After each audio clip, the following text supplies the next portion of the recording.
no value, no matter how much you may be convinced of its correctness.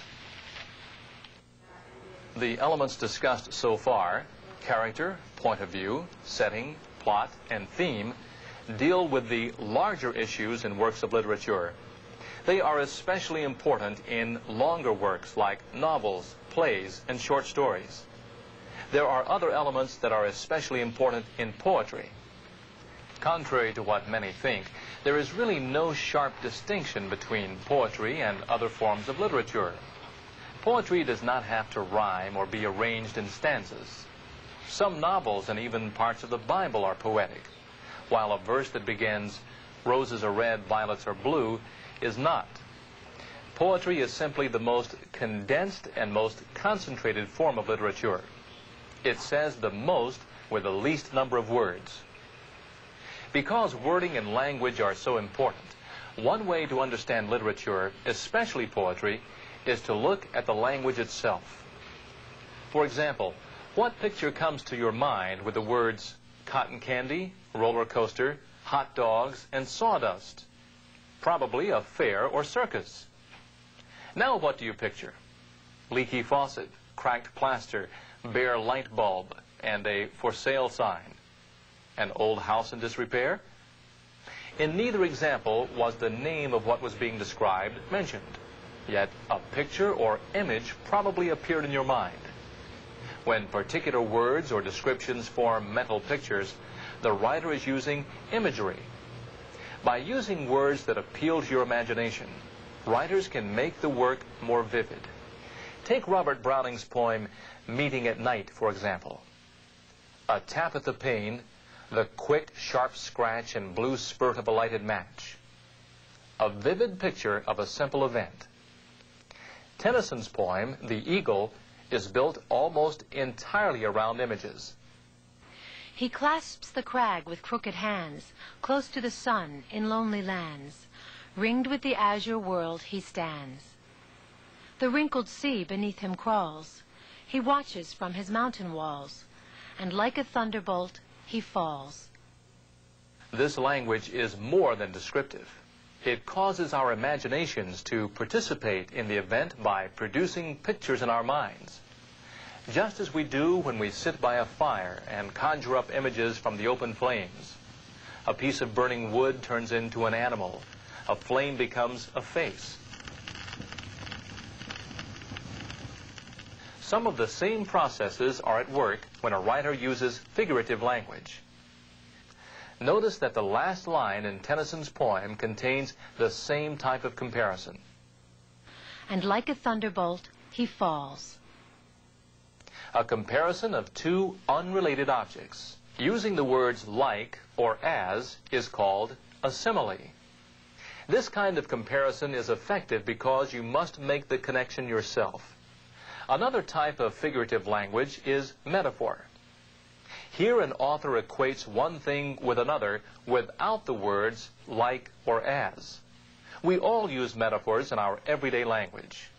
For example, youth is the springtime of life, or all the world's a stage.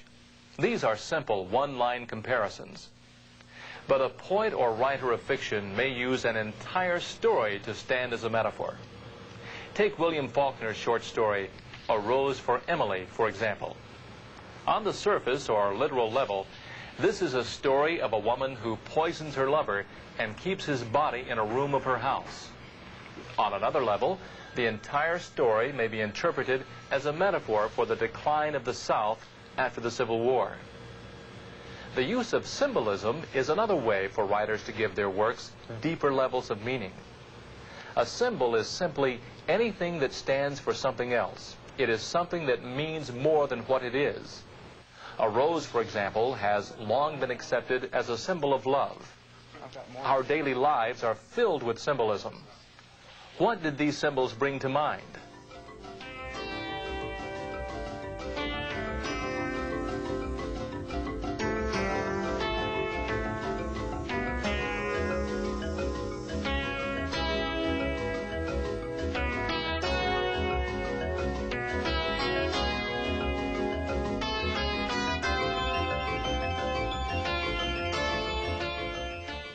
Image, metaphor, and symbol, all important elements in literature, may shade into each other and sometimes work simultaneously.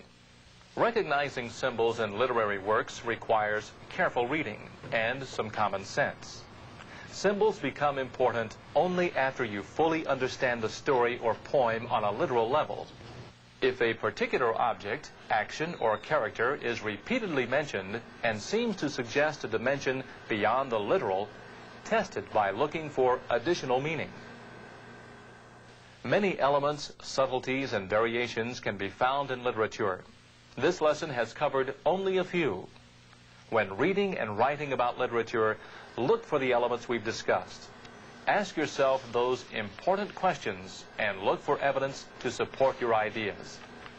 Here are some suggested techniques to keep in mind when writing. Mention the literary work and its author in the first paragraph of your essay. As a courtesy to your reader, give enough information about the work to let the reader know what you are writing about, but avoid plot summary. Use literary present tense. The work may have been written in the past, but in one sense, it is always in the present. For example, we say that Huck Finn is a backwoods boy, not that he was. Write about characters and events as if they are just happening. Since they are frozen in time by having been written down, in a way, they are always present. Refer to specific details of the work to provide evidence for your thesis, and always show how your evidence develops your thesis. The thesis is the constant that runs all the way through your paper. The examples will draw upon certain parts of the work of literature, but they will always return to the thesis. So you see, writing about literature is not terribly different from writing for other fields. The information you draw upon is different, but the skills for good writing are much the same. Express yourself clearly, be concise, and choose your words carefully. Above all, be an active reader and look for those connections.